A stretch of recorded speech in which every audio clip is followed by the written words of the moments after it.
हाय, welcome back. पिछले कुछ दिनों से मैंने वीडियो बनाना बंद कर दिया था, लेकिन वापस से मैं स्टार्ट किया हूँ on the demand of various students. बहुत लोगों ने बोला कि यूट्यूब पे एक चैप्टर और डाला जाए, so I have started chemical bonding. Chemical bonding का पूरा लेक्चर सीरीज आपको यहाँ पे मिलेगा। Chemical bonding is one of the most important chapter. क्यों भाई? इसके बहुत सारे रीजन हैं। Number one, exam point of view से ये बहुत इंपॉर्टेंट चैप्टर है, बहुत सारे क्वेश्चंस इस चैप्टर से आते हैं। नंबर टू, बिना इस चैप्टर को पढ़े हुए आप आगे की केमिस्ट्री में हर सब सेक्शन में उलझेंगे, whether it will be organic chemistry और इनऑर्गेनिक केमिस्ट्री, आप हर सेक्शन में उलझेंगे। सो इस चैप्टर का इंपॉर्टेंस दूसरे चैप्टर से लिंक भी है, ये दूसरे चैप्टर को समझने में हेल्प करता है। Number three, importance. आपको पता है इस चैप्टर के क्वेश्चंस मैं भी आपको इसी क्लास में दिखाऊंगा। अच्छे अच्छे क्वेश्चंस करने के लिए 10 सेकेंड्स, मतलब इस चैप्टर के क्वेश्चंस को करने में टाइम बहुत कम लगता है। सो ये टाइम अपने लिए अलॉटेड टाइम को बचा के दूसरे क्वेश्चंस में आप इसके अलॉटेड टाइम को यूज कर सकते हैं। So this chapter is very important. So सारा क्लासेस अटेंड करना है। ऑब्वियसली हम लोग वीडियो में सब कुछ तो बात नहीं करेंगे, आपको भी पता है, बट मैं कोशिश करूंगा कि इतना आपको करवा दिया जाए कि आपको प्रॉब्लम्स ना हो। सो I have taken chemical bonding. Chemical bonding में बहुत सारे टॉपिक्स की हम लोग बात करेंगे। आज हम लोग स्टार्ट कर रहे हैं बहुत बेसिक से।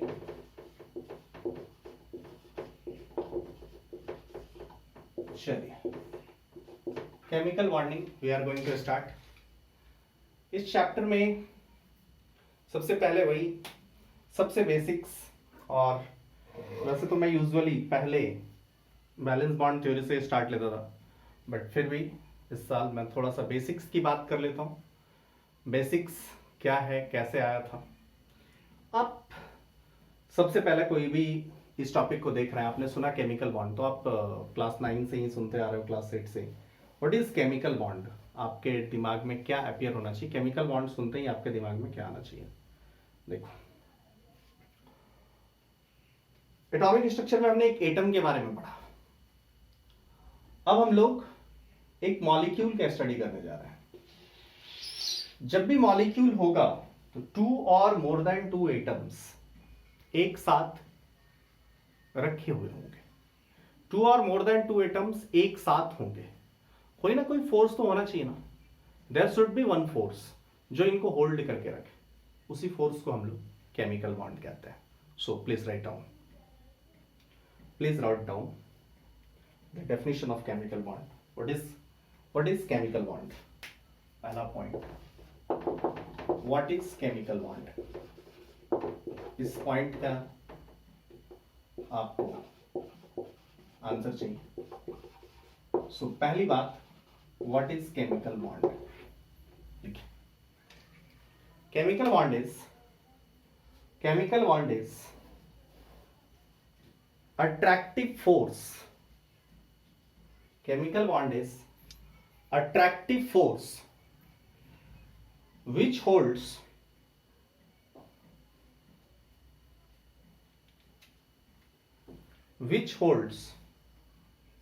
two or more than two constituents, which holds two or more than two constituents. Constituents के ब्रैकेट में क्या क्या?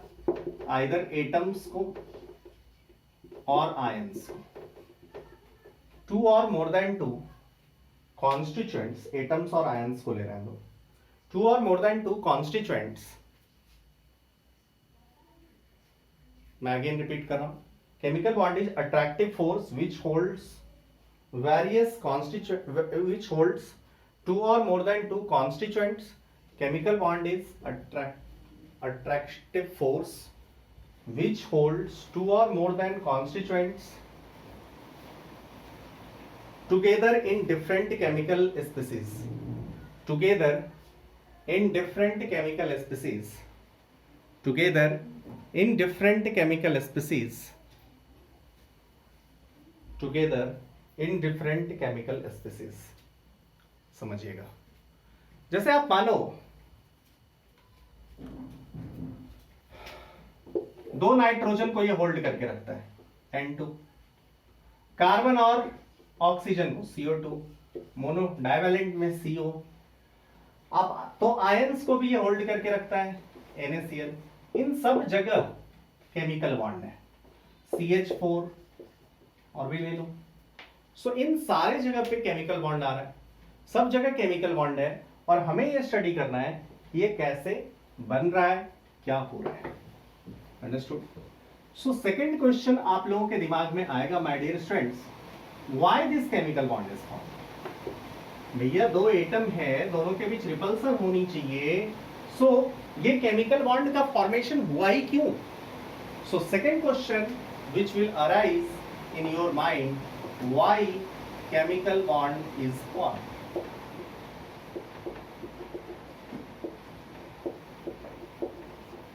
Why chemical bond is formed? What is the answer of this question? My dear students, बहुत आसान है। Chemical bond का formation कैसे हुआ, ये क्वेश्चन आपके दिमाग में आया। Why क्यों हुआ, Why chemical bond is formed, कैसे हुआ है तो बाद में बात करेंगे, क्यों हुआ। तो सबसे पहले तो ये समझा जाता था, इसी में वेरियस थ्योरीज आती चली जाएंगी, लुईस थ्योरी से लेके हम लोग आगे VSEPR theory, valence bond theory, MOT सब कुछ पढ़ेंगे। तो उन सब में एक ही बात होगी, वो मोस्ट इंपॉर्टेंट बात जिसके कारण केमिकल बॉन्ड का फॉर्मेशन हो रहा है, that is to gain stability, to gain stability, to gain stability. Why chemical bond is formed?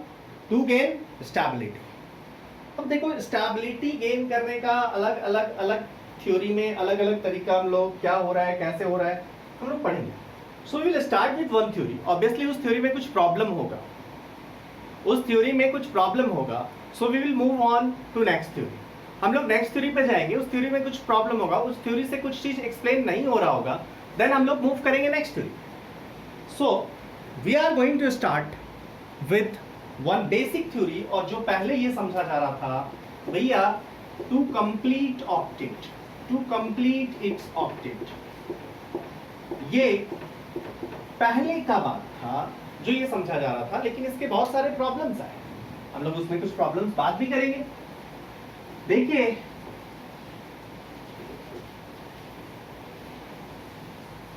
कैसे ये चीज लोगों ने बनाया। भैया आपको पता है inert gases, helium, neon, argon, krypton, xenon और रेडॉन। इसके वैलेंस सेल में बात करेंगे तो हीलियम का तो 1s2 है, इसके वैलेंस सेल में बात करेंगे 2s2 2p6 while so on. आप बोलोगे इन लोअर वाले जितने भी है ना, ये लोअर वाले जितने भी हैं, नियॉन हो जाए, आर्गन हो जाए, क्रिप्टॉन हो जाए, जिनॉन हो जाए, रेडॉन हो जाए, सब में वैलेंस सेल में 8 इलेक्ट्रॉन्स। देखा गया था ये किसी से रिएक्ट नहीं कर रहा है, ये किसी से रिएक्ट नहीं कर रहा है, ये किसी से रिएक्ट नहीं कर रहा है, ये किसी से रिएक्ट नहीं कर रहा है। मतलब उन लोगों ने सोचा ये नोबल ये जो इनर्ट गैसेस हैं ये किसी से रिएक्ट नहीं कर रहे हैं, so they are stable. So हर सब्सटेंस में ये टेंडेंसी होगी कि वो ऑक्टेट कंप्लीट करना चाहता है, ऑक्टेट कंप्लीट करना चाहे। ऑक्टेट और हीलियम के लिए ड्यूप्लेट। ड्यूप्लेट क्यों? इसके वैलेंस सेल में 2 इलेक्ट्रॉन है। ऑक्टेट क्यों बोल रहे हैं? बिकॉज इसके वैलेंस सेल में 8 इलेक्ट्रॉन्स। अंडरस्टूड? सो ये लुईस ने पहले सोचा कि ऐसा होना चाहिए। अब बड़ी दिक्कत है नहीं, इसके प्रॉब्लम्स हैं। मैं बात करूं तो हम लोग स्टार्टिंग हालांकि यहीं से करें, विल स्टार्ट ईयर 1, लेकिन जैसे जैसे आगे बढ़ेंगे इसमें आपको प्रॉब्लम्स दिखता चला जाए। सिंपल एक केस लीजिए, सिंपल एक केस लीजिए, एक प्रॉब्लम मैं आपसे सामने रखूं। चलिए जीना, आपने इसको क्या बोला, इनर्ट गैस, लेकिन देखा ये गया भैया जीनॉन कंपाउंड बना रहा है, क्या करें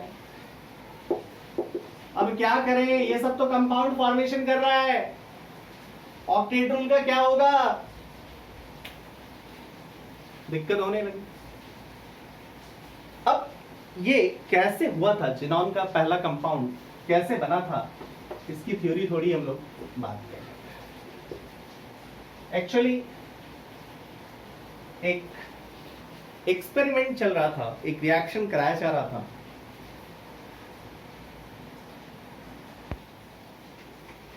बर्टलेट टाइम के एक साइंटिस्ट थे, बर्टलेट टाइम के एक साइंटिस्ट थे, वो एक एक्सपेरिमेंट कर रहे थे। He was doing some experiment in 1962। 1962 की बात है। बर्टलेट टाइम के साइंटिस्ट, तब तक इसको helium, neon, argon, krypton, xenon को इनर्ट गैसेस बोला जाता है। He was performing some experiment. उस एक्सपेरिमेंट में इन्होंने क्या किया ना, O2 और PTF6 पे वो कुछ वर्क कर रहे थे।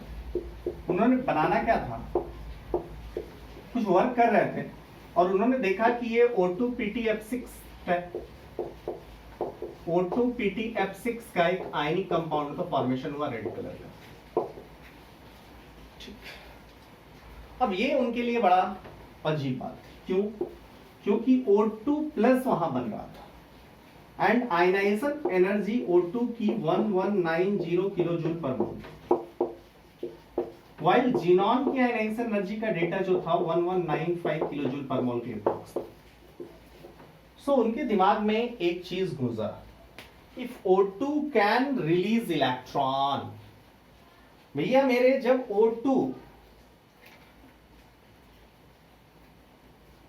O2 एनर्जी रिलीज कर O2 इलेक्ट्रॉन रिलीज कर सकता है, देन व्हाई नॉट, ये कुछ शायद कुछ 1175 और 1170 था। सो जब O2 एनर्जी रिलीज कर सकता है तो why not xenon, why not xenon. So उन्होंने O2 की जगह पे जीनॉन को रिप्लेस किया and what he have got, बड़ा इंटरेस्टिंग था, जीनॉन को जस्ट PTF6 के साथ ले लिया और यहां भी सेम कहानी हुई। सो भैया आप बोलोगे this is the first compound of inert noble gas. अब हालांकि इनर्ट बोलना अच्छा नहीं हो जाएगा, नहीं रहेगा, बिकॉज ये तो दिखने लगा भैया ज़ीनॉन रिएक्ट कर रहा है। उसके बाद देखा गया कुछ क्रिप्टॉन भी कंपाउंड बना रहा है। सो क्रिप्टॉन, ज़ीनॉन, ये दोनों कंपाउंड का फॉर्मेशन करते हुए दिखे। सो इसके ऑनवर्ड्स इस ग्रुप को नोबल गैस बोला जाने लगा, लेस रिएक्टिव बोला जाने लगा, ये बोला जाने लगा कि रिएक्ट कम करेगा, लेकिन ये छोड़ दिया गया कि इसको हम लोग इनर्ट गैसेस बोलेंगे। इस चीज को करेक्ट कर लिया गया। अंडरस्टूड। सो आप लिख लेंगे XCPTF6 is the first compound, XCPTF6 is the first compound of noble gas.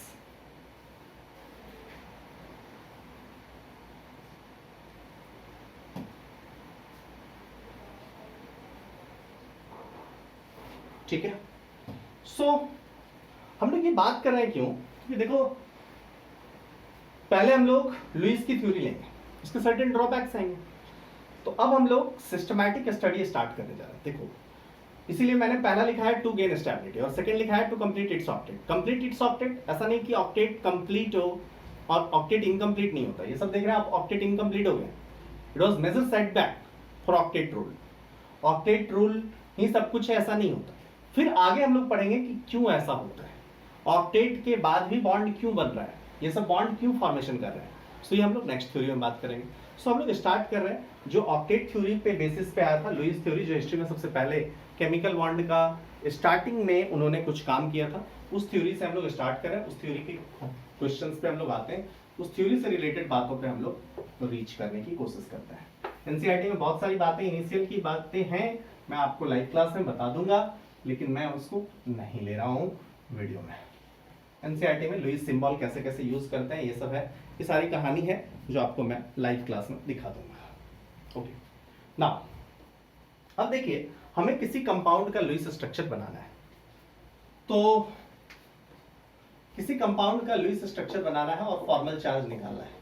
ये दो कहानी आज हम लोग करेंगे, एक जो नॉर्मल बुकिस मेथड है और एक मैं अपना मेथड आपके सामने रखूंगा। पहले एक नॉर्मल बुकिस मेथड पे चलिए, जिसमें कि लोग हमेशा, चूंकि मैं इससे पहले तक नहीं बात करता था, करना भी नहीं चाहता था, बट कुछ बच्चे हमेशा कहते थे क्या कोई फॉर्मूला होता है। चलिए देखते हैं। जो एक नॉर्मल मेथड होना चाहिए, नॉर्मल मेथड होना चाहिए। पहले मैं एक उस मेथड की बात करता हूं, उसके बाद आपका जो बुकिस मेथड या फॉर्मूला वाले मेथड आप बोलते हो, उस फॉर्मूले वाले मेथड पे भी हम लोग आएंगे। सो पहले हम लोग बात करते हैं नॉर्मल मेथड, जिससे कि आपका काम बाबू चलना चाहिए। ओके, सो देखो इस चीज को समझने के लिए, तो इस स्ट्रक्चर को समझने के लिए सबसे पहले जरूरी है वैलेंस इलेक्ट्रॉन्स एंड कोवैलेंसी की स्टडी कर लेना। ठीक है, सबसे पहले वैलेंस इलेक्ट्रॉन, ये मैं आज के बाद किसी से भी पूछूंगा तो सारे का वैलेंस इलेक्ट्रॉन आपको एकदम दिमाग में होना चाहिए। कैसे? लेट अस सपोज बेरिलियम से स्टार्ट करो, beryllium, boron, carbon, nitrogen, oxygen, fluorine, एकदम सबका वैलेंस इलेक्ट्रॉन, बेरिलियम का 2, बोरॉन का 3, कार्बन का 4, नाइट्रोजन का 5 एकदम दिमाग में छपा हुआ होना चाहिए, ऑक्सीजन का 6, फ्लोरीन का 7। अब यदि इसके पता है तो इसके नीचे नाइट्रोजन के नीचे फास्फोरस, ऑक्सीजन के नीचे सल्फर, फ्लोरीन के नीचे क्लोरीन और कार्बन के नीचे सिलिकॉन।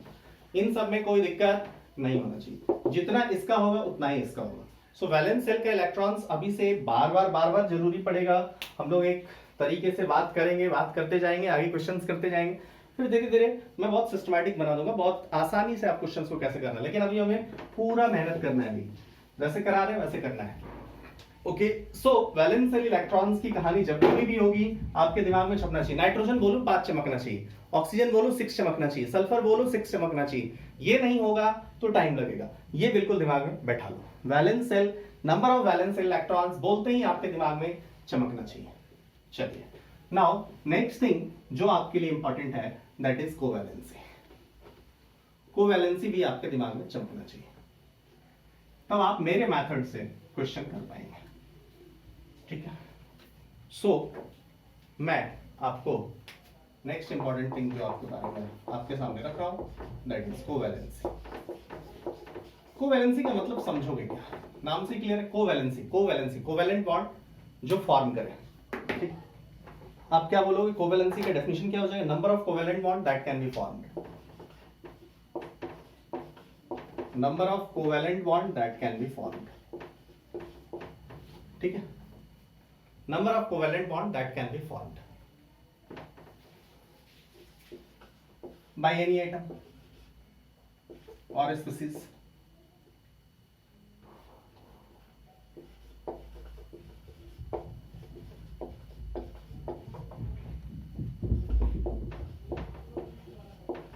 चलिए देखते हैं, आप किसी भी एटम का ले लो, उठा लो, जैसे कि हम लोग बात करें, पहले ऑक्सीजन की बात करते हैं, ऑक्सीजन की बात करें तो आपको कोवैलेंसी बताना है। वैसे तो आप बहुत याद करते हो, लेकिन मैं आपको कहूंगा आप अभी इग्नोर कीजिए, थोड़ी देर के लिए इग्नोर कीजिए। आपको याद है तो ठीक है, बहुत कॉन्ग्रेचुलेशन आपको, लेकिन आप थोड़ा देर इसको समझने की कोशिश कीजिए कि ये आया कहां से। अब वैलेंस शेल का इलेक्ट्रॉनिक कॉन्फ़िगरेशन किसी भी एटम का है तो निकाल दीजिए, लिख दीजिए 2s2 2p4। ये हुआ। जैसे हमें बतानी है ऑक्सीजन की what is the covalency of oxygen, so what I have done, हमने ऑक्सीजन के वैलेंस शेल का इलेक्ट्रॉनिक कॉन्फ़िगरेशन लिख दिया। What is the electronic configuration oxygen का? 2s2 2p4। ओके, नाउ आप इसके हर ऑर्बिटल में कितने कितने इलेक्ट्रॉन हैं उसको आप लिख डालो। s का 1 ऑर्बिटल है, p का 3 ऑर्बिटल है, सिंगल सिंगल दिस। अब कोवैलेंट बॉन्ड क्यों बनेगा? आप बोलते थे देखो ऑक्टेट रूल, मैंने एक पॉइंट थोड़ा सा आपको समझाया नहीं है। ऑक्टेट कंप्लीट करने का 2 तरीका हो सकता है। अभी हम लोग लुईस थ्योरी पे बात कर रहे हैं और लुईस थ्योरी में ऑक्टेट कंप्लीट करने का 2 तरीका होता है। कैसे? जैसे आप बात कीजिए Na और Cl की। Na का वैलेंस सेल में 3s1 और इसके पीछे 2s2 2p6। Cl की बात करेंगे 3s2 3p5 है। आप बोलेंगे ऑक्टेट कंप्लीट करना है। If you want to complete the octet, so sodium से एक इलेक्ट्रॉन निकाल लिया जाए और क्लोरीन को एक इलेक्ट्रॉन दे दिया जाए, दोनों का ऑक्टेट कंप्लीट हो जाए। सो 1 electron from sodium is transferred into chlorine. ये बन गया Na+, सोडियम से एक इलेक्ट्रॉन निकाला तो ये बन गया Na+, एंड ये बन गया Cl-। अब ये सिंपल आयंस बन गए, अपोजिट आयंस बन गए, और इनके बीच इलेक्ट्रोस्टैटिक फोर्स ऑफ अट्रैक्शन होगा, जिसको हम लोग यहाँ पे आयनिक बॉन्ड बोल दिए। आयनिक बॉन्ड और इलेक्ट्रोवैलेंट बॉन्ड बोल दिए। सो आयनिक बॉन्ड और इलेक्ट्रोवैलेंट बॉन्ड में कुछ है नहीं, वो सिंपल फोर्स ऑफ अट्रैक्शन है। इसको हम लोग सेपरेट बात करेंगे। अब आप कहोगे हम लोग Na और Cl नहीं, 2 ऑक्सीजन को लेके आ गए। अब भैया यहाँ पे भी 2 ऑक्सीजन या 2 फ्लोरीन को लेके आ गए। 2 फ्लोरीन को लेके आ गए। फ्लोरीन का इलेक्ट्रॉनिक कॉन्फ़िगरेशन है 2s2 2p5 और इस फ्लोरीन का भी इलेक्ट्रॉनिक कॉन्फ़िगरेशन 2s2 2p5 है। So can you give electron 5 electrons to this? या किसी भी तरीके से आप कर पाएंगे? You will tell no, there is no way. You have to do something extra, you have to do something else. आप इस तरीके से तो इसका नहीं कर सकते। सो अब क्या करें? सो यहाँ पे कहा गया देखो दोनों 1 इलेक्ट्रॉन की शेयरिंग कर देता है। This one is covalent bond, understood? अब शेयरिंग कौन करेगा? शेयरिंग कब होगी? जब अनपेयर्ड इलेक्ट्रॉन होगा तभी तो शेयरिंग होगी। सो यहाँ पे आप देख रहे हो ऑक्सीजन, जैसे ऑक्सीजन के पास 2 अनपेयर्ड इलेक्ट्रॉन है। जो ऑर्बिटल्स में इलेक्ट्रॉन पेयर्ड है उसकी कोवेलेंट बॉन्ड बनाने की कोई टेंडेंसी नहीं है। इस शेयरिंग से जो बॉन्ड बन रहा है, यहां से बोले हम लोग electrovalent bond, electrovalent bond, electrovalency, electrovalent bond. और जो शेयरिंग कर रहा है फिर यहां से हम लोग बोले कोवेलेंट बॉन्ड। कोवेलेंट बॉन्ड क्यों बनेगा? कोवेलेंट बॉन्ड अनपेयर्ड इलेक्ट्रॉन को पेयर्ड करने के लिए बनेगा। ओके, सो अनपेयर्ड इलेक्ट्रॉन को हमें भैया पेयर्ड करना है। It's okay. सो आपको ये समझ आ गया कि अनपेयर्ड इलेक्ट्रॉन को पेयर्ड करना है। तो कभी भी कोवैलेंसी की बात करी जाएगी तो कोवैलेंसी ऑफ एनी स्पीसीज जितने अनपेयर्ड इलेक्ट्रॉन होंगे उतने ही तो होगा। So what is the covalency of oxygen here? You will tell covalency of oxygen is 2। 2 unmarried electron है, यस 2 अनमैरिड इलेक्ट्रॉन है, इनकी शादी करानी है। 2 अनपेयर्ड इलेक्ट्रॉन है, इनको पेयर्ड अप कराना है। So covalency of oxygen will be 2। Again इसी तरह हम लोग सल्फर की बात करें। What is the covalency of sulphur? हम लोग देखें सल्फर की कोवैलेंसी की यदि हम लोग बात करें तो कहानी कुछ आपको इसी ढंग की नजर आएगी। वहां पे 2s2 2p4 था, बट यहाँ पे 3s2 3p4 हो जाएगा। बट एक और चीज है 3d, और 3d में कोई इलेक्ट्रॉन यहां नहीं। 3s2 3p4, 3d 0 है। 3d is vacant my dear students. आप कहोगे इससे क्या हो गया? वैकेंट है तो रहने दीजिए ना, आपको क्यों इतनी चिंता हो रही है? नहीं, इससे कुछ इंपॉर्टेंट बातें समझ में आएंगी। See what we will do, हमने किया क्या? 3s में 2 इलेक्ट्रॉन डाल दिया, 3p में 4 इलेक्ट्रॉन डाल दिया, और d में ऑर्बिटल्स को भी खाली रखा। यस, पहले आपको ये 2 इलेक्ट्रॉन, 2 अनपेयर्ड इलेक्ट्रॉन दिख रहा है। सो आपको ये कोवैलेंसी 2 दिख रहा है, आपको ये कोवैलेंसी 2 दिख रहा है। लेकिन जैसे ही आप एक इलेक्ट्रॉन को यहां से उठा के इधर डालेंगे, this one is called first excited state. क्यों होगा, क्या होगा, कैसे होगा, आगे बात करें। बट यदि आप एक इलेक्ट्रॉन को सर्टेन एनर्जी दे देंगे, कहां से? 3p से 1 इलेक्ट्रॉन को आप 3d में लेके चले जाएंगे, then what is the distribution of electron? Now you will tell it has 4 unpaired electrons. So what is the covalency? You will tell covalency equals 4. आप बोलोगे इस केस में कोवैलेंसी 4 हो जाएगा। This one is called first excited state. So sulphur की covalency आपका 2 होगा, इसको कहा जाएगा ग्राउंड स्टेट में। एक्साइटेड स्टेट क्यों बोल रहे हैं बहन मेरे? आपको भी पता है, एटॉमिक स्ट्रक्चर में भी हमने देखा था, किसी भी स्पीसीज में आप एनर्जी दो तो वो लोअर स्टेट से हायर एनर्जी स्टेट में चला जाएगा, तो उसका एनर्जी बढ़ जाएगा, उसमें कुछ एक्साइटेशन होगी। So hence it is called excited state. So 1 electron उसको होना क्या चाहिए था 3p में, उसका स्टेबल स्टेट क्या था 3p था, बट सर्टेन एनर्जी दिया, कहां से आया आपको देने की जरूरत नहीं पड़ेगी, केमिकल बॉन्ड बनने से एनर्जी रिलीज होगी और वही इसको एक्साइट करेगा। And for excitation certain energy will be transferred into this atom. यहाँ 3p से इलेक्ट्रॉन 3d में चला जाएगा और जब ये 3d में चला जाएगा तो नंबर ऑफ अनपेयर्ड इलेक्ट्रॉन 4 हो जाएगा, कोवैलेंसी इसकी 4 हो जाएगी।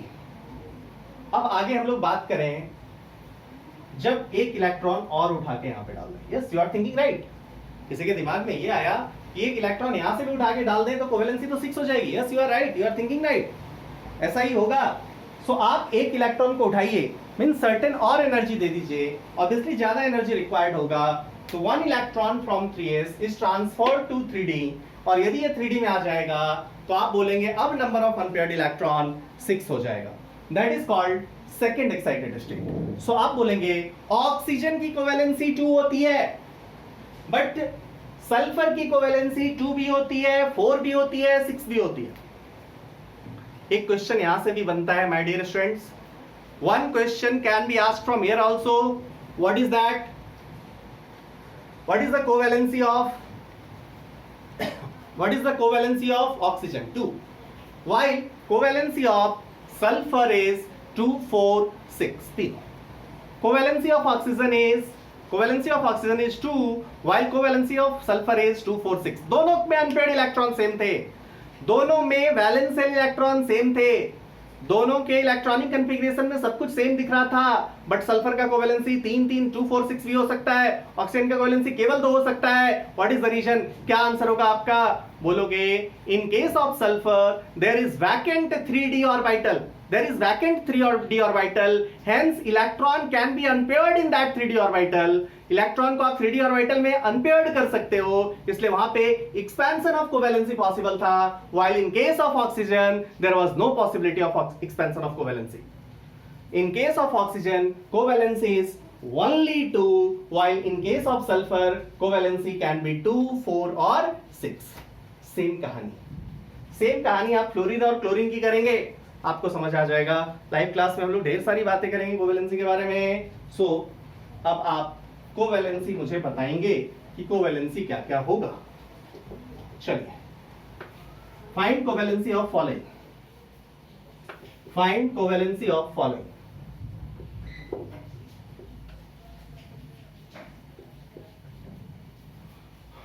Find covalency of following. First hydrogen, fluorine, chlorine, nitrogen, phosphorus, carbon, beryllium,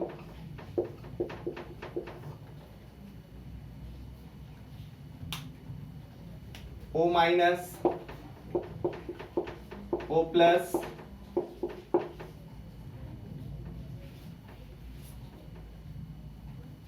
helium.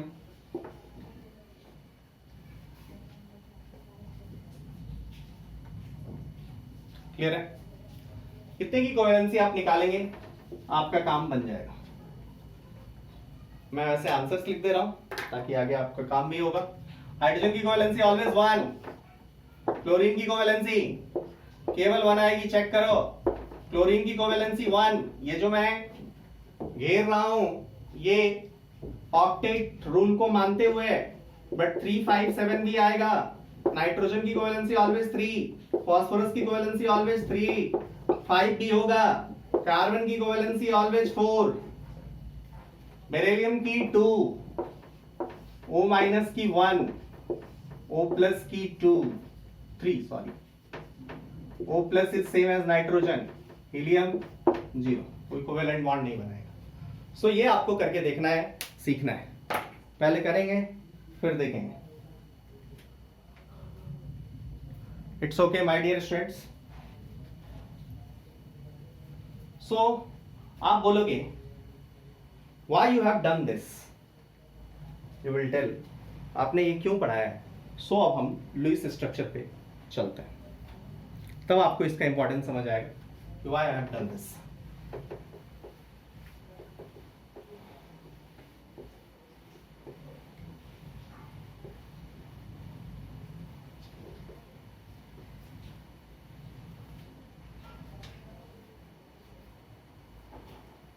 चलिए रिंग डालिए।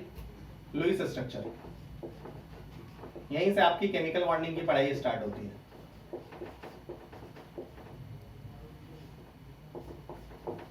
चलिए सबसे पहले कैसे बनाएंगे लुईस स्ट्रक्चर। पहला तरीका मैं जो आपको सजेस्ट कर रहा हूं, step 1, find central atom. Find central atom. CA is not chartered accountant. CA is central atom here. Step 2. Identify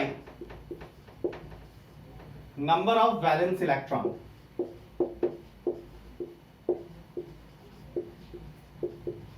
Valence electron of central atom.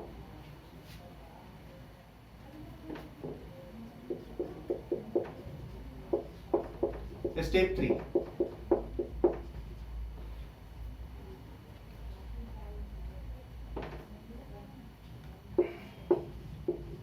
Obeying octet rule. Satisfy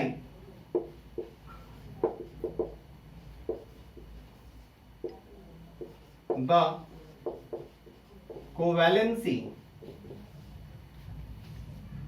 of surrounding atom. Obeying octet rule, satisfy the covalency of surrounding atom. Step 4, find lone pair present on each atom. अब ये कैसे कैसे करेंगे, इसी का कुछ formula बता दिया गया, बट मैं आपको कॉमन सेंस पहले लगाने के लिए बात करूंगा। मैं पहले सजेस्ट करूंगा पहले कॉमन सेंस यूज करो। फॉर्मूला यूज कितना करोगे, केमिस्ट्री ऐसे में तो पूरी हिस्ट्री बन जाएगी भाई। सो पहले कॉमन सेंस लगाओ, पहले ये चीज सीखो, how to do such questions, how to deal with such situations. Class 9 के बच्चे करते हैं, आप लोग तो फिर भी 11th में आ चुके हैं। सो पहले आप इन स्टेप्स को फॉलो करो, फिर मेथड 2 में जो नॉर्मल डिमांड है स्टूडेंट्स का कि आप मुझे सजेस्ट कर दीजिए, बता दीजिए कि क्या फॉर्मूलाज अप्लाई करें, मैं उसको भी करा दूंगा। कोई दिक्कत नहीं है अपने को, आपको जैसे अच्छा लगे आप कर लो भाई। सो हम एक क्वेश्चन लेके चलते हैं। Let us suppose we have to discuss about COCl2, हमें इसकी बात करनी है। अब आप बोलोगे which is central atom, central atom कौन होगा। देखो सेंट्रल एटम में कुछ कैरेक्टरिस्टिक होता है, मैं सेंट्रल एटम को प्यार से बोलता हूं Netaji. Netaji, central atom is called Netaji. Netaji क्या होता है, नेताजी कौन होते हैं, अपने रियल लाइफ से आप कनेक्ट करो, रियल लाइफ से कनेक्ट करो माय डियर स्टूडेंट्स। नेताजी मतलब आपको मोदी जी, राहुल बाबा, ममता दीदी, इन लोगों की याद आएगी। नेताजी कौन हिट हैं, जिनके सबसे ज्यादा हिट कौन है, जिनकी क्राउड पुलिंग एबिलिटी बहुत ज्यादा है, जो क्राउड को अपने साथ होल्ड कर सकते हैं, वही सबसे हिट नेताजी हैं। सेम बात यहां भी है, सेंट्रल एटम नेताजी। केमिस्ट्री में नेताजी कौन, जो क्राउड को अपने साथ जोड़ के रख सके। क्राउड को अपने साथ कौन जोड़ेगा, ऑब्वियसली जिसकी कोवैलेंसी हाई होगी वही क्राउड को अपने साथ जोड़ सकता है। अंडरस्टूड। और ये प्रॉपर्टी जनरली नॉन मेटल में होगी, या इलेक्ट्रोनेगेटिविटी जिसकी सबसे कम होगी, मतलब इंटरमीडिएट पे होगी। सो इलेक्ट्रोनेगेटिविटी जिसकी कम होगी जनरली नेताजी बनने की टेंडेंसी उसी की ज्यादा होगी। कोवैलेंसी हाई होनी चाहिए, नंबर 1। नंबर 2, नेताजी आप किसी भी if you are interested in politics, आप किसी भी पार्टी में उठा लो। If you are talking about BJP, Modi ji is everything. Modi ji जिसको चाहे उठाएंगे, जिसको चाहे ड्रॉप करेंगे। If you are talking about Rahul Baba, जो राहुल बाबा बोलेंगे वही होगा, ममता दीदी वही होंगे। मीन्स इन सारे नेताजी में एक कॉमन कैरेक्टरिस्टिक प्रॉपर्टी होती है, क्या? खुद को आगे बढ़ाना और दूसरे को पीछे खींच करना। ये हर नेताजी की यूनिक प्रॉपर्टी होती है। बिकॉज नेताजी ज्यादा आ गए तो आपका कुछ चलेगा नहीं। सेम कहानी केमिस्ट्री में भी आप बात करेंगे, which one is central atom? Central atom वो होगा जो नंबर में कम हो। नेताजी ज्यादा होंगे, प्रॉब्लम हो जाएगी। सेम यहां पे भी है, नेताजी संख्या में कम होनी चाहिए। सो सेंट्रल एटम में दो यूनिक प्रॉपर्टी, नंबर में कम, कोवैलेंसी हाई। ये दो प्रॉपर्टी आपको दिख गया तो जनरली नेताजी ले लेना है। और थर्ड जो आप सोच सकते हो कि जब इन सब से ना मिले तो इलेक्ट्रोनेगेटिविटी को भी लगा सकते हो, जिसकी इलेक्ट्रोनेगेटिविटी कम वो भी नेताजी बन सकता है। So central atom find out करने के लिए मैंने आपको 3 टिप्स दिए। Number 1 electronegativity, number 2 number, number 3 covalency. इन 3 टिप्स के हेल्प से आप सेंट्रल एटम फाइंड आउट कर सकते हो। Second my dear students, number of valence electron of central atom, वो तो हो ही जाएगा। सो स्टेप 1 COCl2 के लिए आप कर लीजिए। स्टेप 1 COCl2 के लिए क्या करें? संख्या में कम, कार्बन एंड ऑक्सीजन 2 मिला, कार्बन की कोवैलेंसी 4, ऑक्सीजन की कोवैलेंसी 2, हाईएस्ट किसकी हुई? हाईएस्ट कार्बन की हुई। हाईएस्ट कार्बन की हुई, सो यहां पे नेताजी कौन होगा? सेंट्रल एटम कौन होगा? Central atom is carbon. फिर बोला identify number of valence electrons of central atom. Number of valence electron central atom की फाइंड आउट करिए। आप बोलेंगे अभी पढ़ा था 4 है।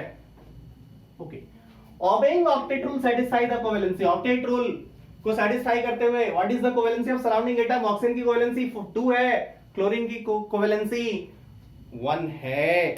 सो अब इसको सेटिस्फाई करते हुए एक स्ट्रक्चर बना दीजिए। और लुईस स्ट्रक्चर की सबसे फेमस बात है कि आपको सेफ प्रेडिक्ट नहीं करना है। यू डोंट नो सेफ, आपको सेफ के बारे में कोई बातें नहीं करनी है। इफ यू नो, ओके, नहीं जानते, बहुत अच्छी बात है। लुईस ने सेफ के बारे में कोई स्टोरी नहीं करी थी। We will think later on, हम लोग आगे सोचेंगे। चलिए, नेताजी कार्बन है, ऑक्सीजन एक सराउंडिंग एटम हुआ, 2 क्लोरीन है, 2 क्लोरीन ले लीजिए। अब आप मेरे से ये मत पूछना, अच्छा इसको ऊपर क्यों बनाए हैं हम यहाँ ऑक्सीजन? अरे कुछ भी कर सकते हैं। आई हैव टोल्ड सेफ के बारे में कोई इंफॉर्मेशन लुईस स्ट्रक्चर नहीं देता। आप मेरे से ये सब बकवास मत करना। ऑक्सीजन को यहां बनाया, क्लोरीन को यहां बनाया, ये क्यों किया, वो क्यों किया, बकवास बातें नहीं करेंगे। चलिए, क्लोरीन की कोवैलेंसी 1, एक बॉन्ड बना दिया। ऑक्सीजन की कोवैलेंसी 2, सो 2 बॉन्ड बना दिया।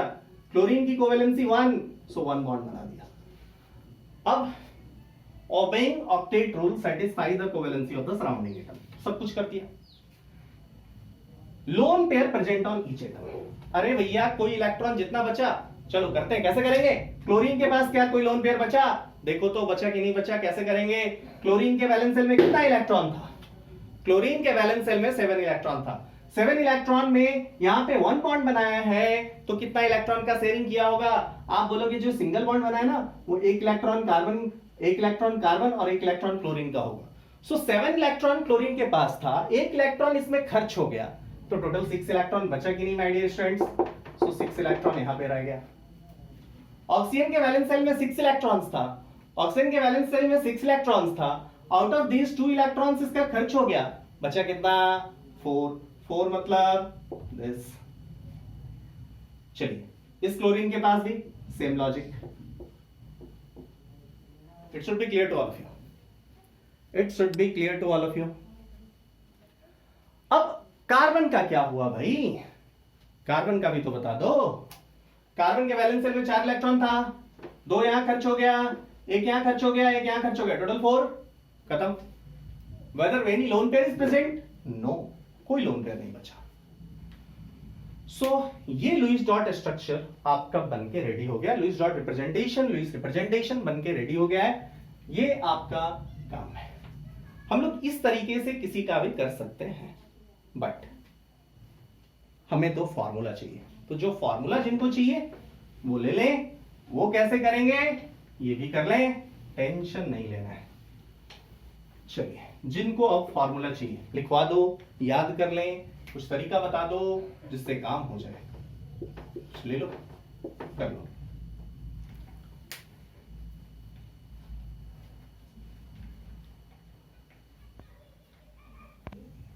चलिए, नाउ हम लोग देखते हैं by formula, by using formula हम लोग ये कैसे कर सकते हैं। बहुत आसान है my dear students, it's too easy. Logics भी यहां से पता चल जाएगा आपको, इसीलिए मैंने इस तरीके से डिस्कस किया है। सबसे पहले हम लोग N1 निकालते हैं। N1 is what? N1 लिखेगा total number of valence electrons of all atoms. N1 के बारे में लिखेगा। दूसरे तरीके से जो फॉर्मूला वाइज जो हम लोग लुईस डॉट स्ट्रक्चर तक रीच कर सकते हैं वो तरीका नहीं। N1 is total number of valence electrons. N1 is total number of valence electrons of all atoms. अब जरा देखना, इस पे हो सकता है नॉर्मल न्यूट्रल हो तब तो यही होगा, लेकिन यदि पॉजिटिव चार्ज हो तो उसमें से एक इलेक्ट्रॉन निकाला गया है, जितना भी पॉजिटिव चार्ज होगा उतना इलेक्ट्रॉन हटाया गया है, और जब निगेटिव चार्ज होगा तो उतना ही इलेक्ट्रॉन ऐड किया गया होगा।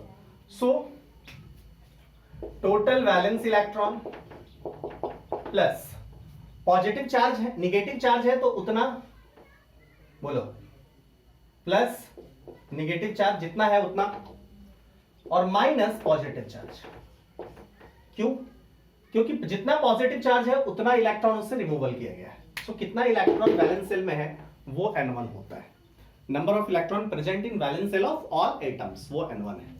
तो ये कैसे निकालेंगे टोटल वैलेंस सेल इलेक्ट्रॉन? जैसे यहाँ पे कार्बन है, ऑक्सीजन है और क्लोरीन है, तो क्या करेंगे, कार्बन के वैलेंस सेल में 4 इलेक्ट्रॉन। N1 के लिए यहाँ पे N1 की वैल्यू जो होगी वो क्या हो जाएगी? N1 की वैल्यू आप बोलोगे कार्बन का 4 हो गया, कार्बन का 4 हो गया, ऑक्सीजन का 6 होता है, 6 ले लिया, क्लोरीन का 7 होता है, सो 7 इंटू 2 ले लिया। सो ये कितना हो गया? 24। ओके, N2 को क्या लिखते हैं? लिखिएगा N2 इज 8 इंटू,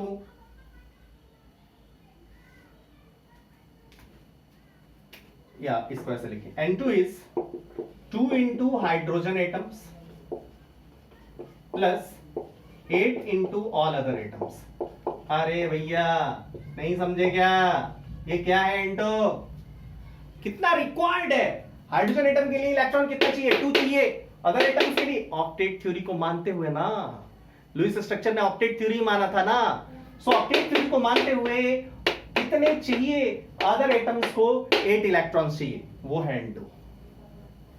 क्लियर है my dear students? It should be clear. So N1 clear हो गया आपका, N2 क्लियर हो गया। Now will move to N3। N3 क्या है?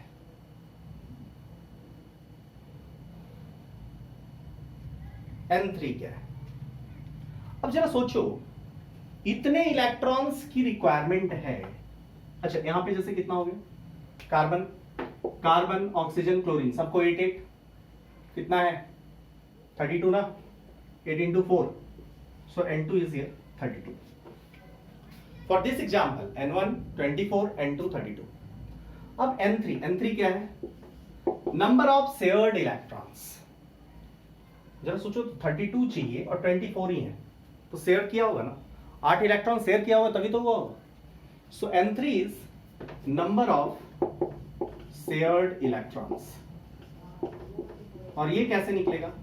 दोनों का जो difference N2 minus 1 that is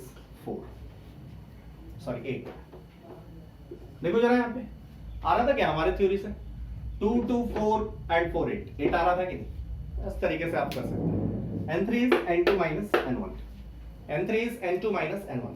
ध्यान देना, N1 के लिए ये एक्सप्रेशन, N2 के लिए ये एक्सप्रेशन, N3 आपका काम हो गया, सो आप काम कर सकते हो। N3 के लिए ये एक्सप्रेशन। चलिए, नाउ नंबर ऑफ बॉन्ड्स।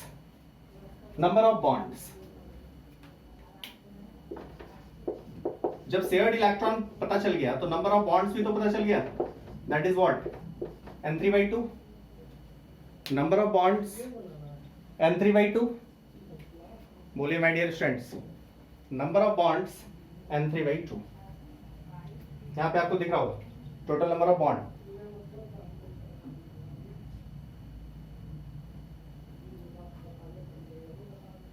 ठीक है।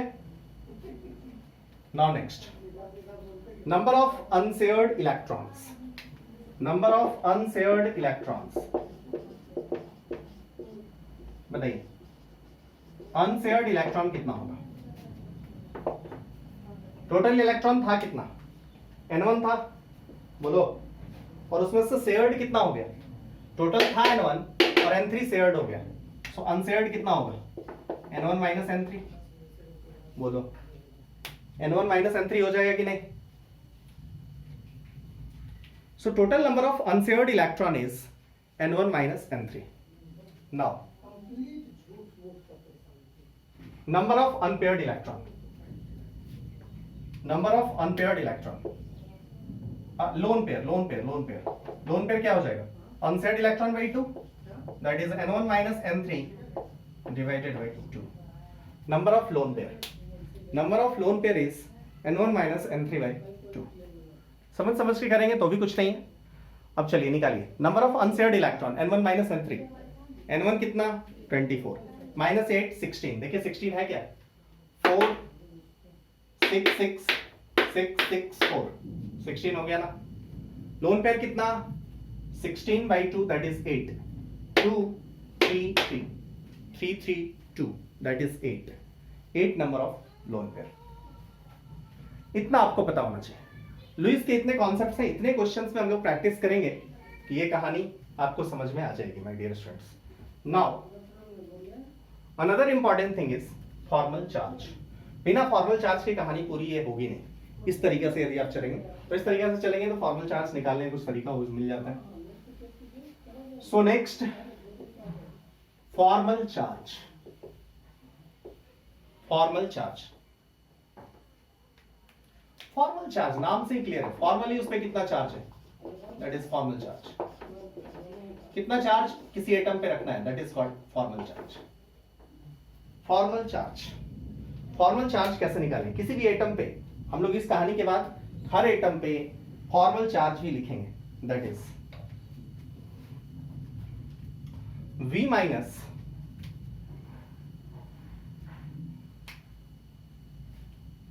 मैं इसको ये लिख दू V माइनस S/2. जरा देखना, फॉर्मल चार्ज वैलेंस किसी भी एटम के लिए होगा. ये n1 n2 n3 क्या है ना, मैं इसका अलग रिप्रेजेंटेशन क्यों ले रहा हूं? क्योंकि ये सारे एटम्स के लिए था और अब ये एक पार्टिकुलर एटम के लिए. सो ये आप कैसे लिखोगे? V क्या है? Valence electron. S क्या है? Number of shared electron. U क्या है? Unshared electron. V minus S/2, अच्छा वो लिखा नहीं, V minus S/2 minus U. इससे आपका फॉर्मल चार्ज निकल के आएगा. चलिए जैसे COCl2 में ही बात करें, COCl2 में ही बात करें तो कार्बन की निकालते हैं हम लोग. कार्बन का हम लोग देख लिए, 2 ऑक्सीजन है, यहाँ पे 1 क्लोरीन है, यहाँ पे 1 क्लोरीन. अब देखो कार्बन का फॉर्मल चार्ज निकालते हैं.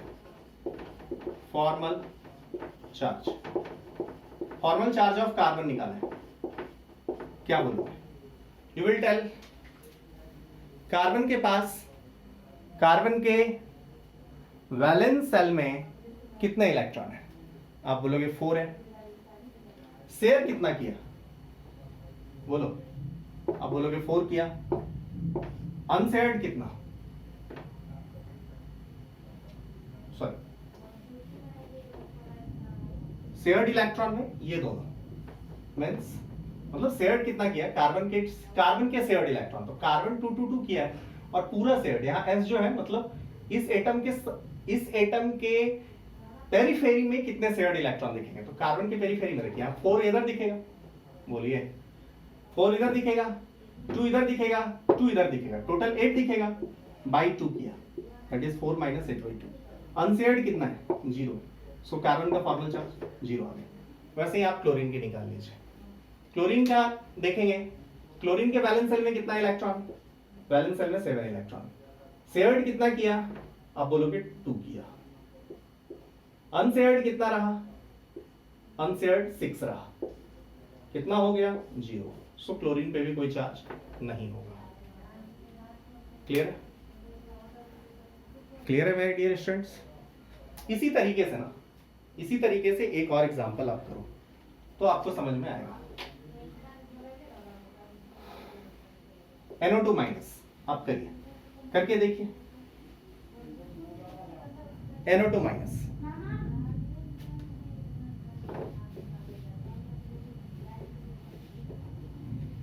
बहुत सारे प्रैक्टिस करेंगे, प्रैक्टिस करके इसको कंफर्म करेंगे। NO2 माइनस, पहले N1 निकालिए। N1 कितना? NO2 माइनस के लिए N1 कितना? टोटल वैलेंस इलेक्ट्रॉन, नाइट्रोजन की वैलेंस इलेक्ट्रॉन 5, ऑक्सीजन के 6, 5 प्लस 6 इंटू 2, नेगेटिव चार्ज कितना? 1 है, मतलब एक एक्स्ट्रा इलेक्ट्रॉन आया होगा। पॉजिटिव चार्ज होता तो इसको घटा देते। कितना हो गया भैया? 18। चलो N2 निकालो। N2 कितना? ट्राइएटॉमिक है ना, ट्राइएटॉमिक, सब हाइड्रोजन है नहीं, सो 8 इंटू 3 24। चलिए N3 is what? N3 is what? बोलो। Number of shared electron. Shared कितना हो जाएगा? 24। बोलिए भैया। 24 minus 18। N3 is what? N2 minus N1। Shared कितना? शेयर्ड कितना? आप बोलोगे 24 minus 18, that is 6 electron is shared. चलिए बॉन्ड्स कितने? Number of shared electron, number of bonds कितना? कोवेलेंट बॉन्ड कितना बनाएगा? बोलो मेरे भाई। 6/2, दैट इज 3। बोलो, अरे बोलो मेरे भाई। N1 आ गया, N2 आ गया, N3 आ गया, नंबर ऑफ बॉन्ड आ गया N4, number of unshared electron, number of unshared electron निकाल लीजिए। अब चलिए हम लोग फॉर्मल चार्ज की बात कर लेते हैं। N1 आ चुका है, N2 आ चुका है, N3 आ चुका है।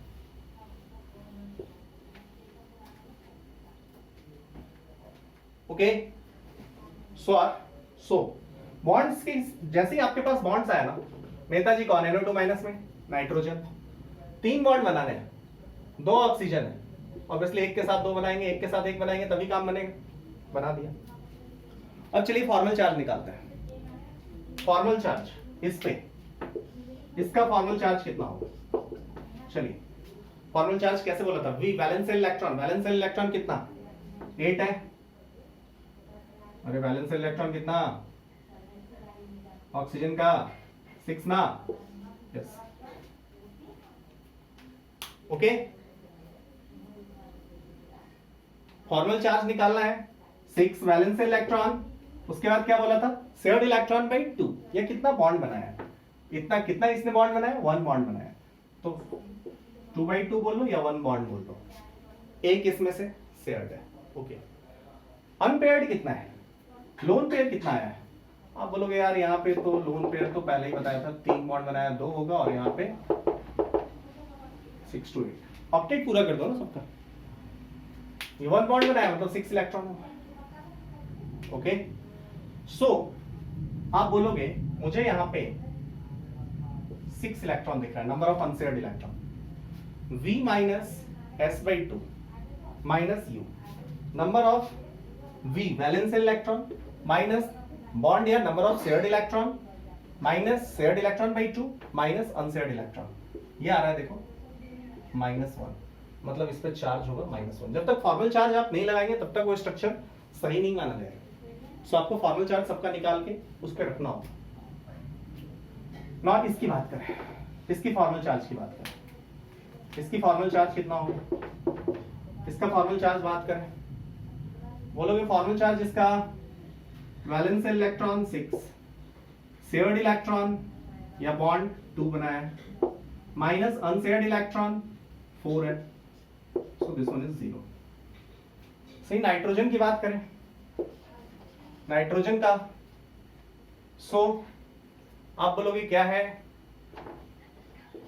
Formal charge? 5 इलेक्ट्रॉन है, शेयर्ड कितना 3 बॉन्ड बनाया है, 2 इलेक्ट्रॉन इसके पास है, so formal charge is 0, so 0 charge है। क्लियर है, समझ में आ गया होगा। सो इस तरीके से हम लोग इसको डील करेंगे my dear students. So we have to now you have to solve some questions. आपको इस कॉन्सेप्ट पे पकड़ बनानी होगी, क्वेश्चंस करने होंगे, बिना क्वेश्चन किए हुए आप इसमें आगे नहीं बढ़ सकते। सो इसी एनालिसिस से आप, मैं कुछ एग्जांपल्स आपके सामने लिख रहा हूं, आपको करने हैं। अगला जो हम लोग क्लास में डिस्कस करेंगे CO3 2 माइनस का, NO3 माइनस का, सब करिए, ठीक है ना। हम लोग क्लास में इसको डिस्कस करेंगे। NO2 प्लस का भी एक करो, और भी हम लोग क्लास में लेंगे। ये सब करिए, बढ़िया से करेंगे, आपको विजुअलाइज होगा, समझ में आएगा कि कैसे काम करते हैं। Okay, so my dear students, इस लेक्चर में हम लोगों ने इतना तक देखा है। अब हम अपने तरीका से करें, अपने तरीका से, जैसे मैंने बताया था मेथड 1, उस तरीके से यदि NO2 माइनस को डील करते हैं, आपका ये क्वेश्चन हो सकता है, तो उस तरीके से हम कैसे करते हैं, कोई दिक्कत ही नहीं माय डियर स्टूडेंट्स। नेताजी कौन हुए? Netaji is nitrogen. चलो, वैलेंस सेल में ऑक्सीजन, सराउंडिंग में और एक निगेटिव चार्ज है। Negative charge, higher electronegative oxygen दिख रहा है, जब ऑक्सीजन हो तो उसी पे लगा देना है। What is the covalency of O minus? 1। What is the covalency of oxygen? 2। Lone pair आपको पता है, ऑक्सीजन के पास टोटल 6 इलेक्ट्रॉन है, 2 खर्च हो गया, 4 बचा। यहाँ पे नाइट्रोजन में कितना 5 है, 3 खर्च हो गया, 2 बचा। O माइनस में टोटल ऑक्सीजन के पास कितना था, 6 था, और माइनस है तो 7 हो गया। 7 के बाद 1 इलेक्ट्रॉन शेयर्ड हुआ, सो 6 बचा, 3 लोन पेयर। ऑलरेडी इसमें फॉर्मल चार्ज भी आ रहा है। इस तरीके से भी आप कर सकते हैं। इस तरीके से भी हम लोग बहुत सारे क्वेश्चंस डिस्कस करेंगे, देखेंगे। So thanks watching this lecture, thank you. So हम लोग सेकेंड पार्ट में इसके बाद रीच करेंगे। पूरा केमिकल बॉन्डिंग की सीरीज मैं कोशिश कर रहा हूं आपको यूट्यूब पे डालूं। Thank you to all of you.